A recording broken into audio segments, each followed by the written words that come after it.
Okay guys, this is a quick tutorial on how to set up your tone arm properly and how to put the right amount of weight on your cartridges.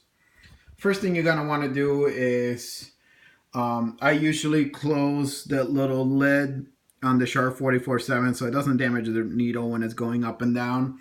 Because what you're going to want to do is just play with the counterweight a little bit. So when you go to the counterweight, right now I have it set to 3.5. It doesn't matter what you have it set to right now. What you're going to want to do is turn it. So you're going to want to turn it all the way back until your needle is actually floating up in the air. So you just keep turning it until your needle is actually floating. So see how right now it's floating up in the air?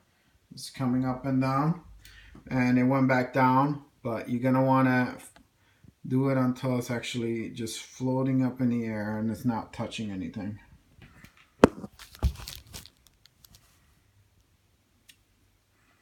So maybe a little bit farther back.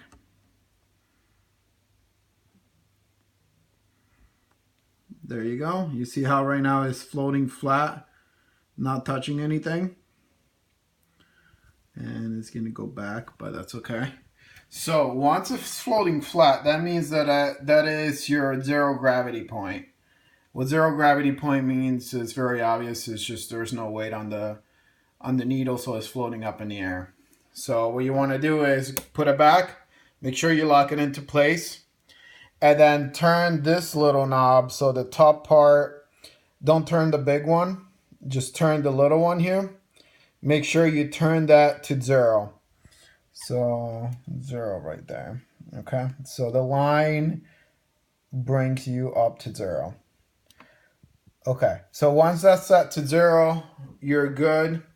That means that's your zero gravity point, but obviously you're gonna want to put some weight on your cartridge. So what you're gonna want to do is turn that to 3.5. This is what I set mine to. I found out that 3.5 or 4 grams is the best for the 44/7s. You can use whatever you want at home. Once that's set, you just unlock it and you can remove the little plastic thingy and you can drop it on the record and it should be perfect.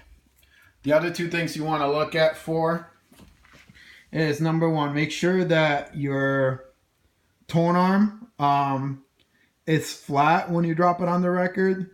So it should be flat from start to finish. You don't want it to aim down too much. Maybe a little bit is okay, but you want it as flat as possible, maybe slightly down, but not too far down and definitely not going up. The other thing you want to do is make sure your anti-skate is at 0 right here. And obviously make sure this is down, but I put my height at 0. Actually, I put my height as far down as I can, and I put my my anti-skate at 0, and I put my weight at 3.5. So I hope this has been helpful to you, and good luck.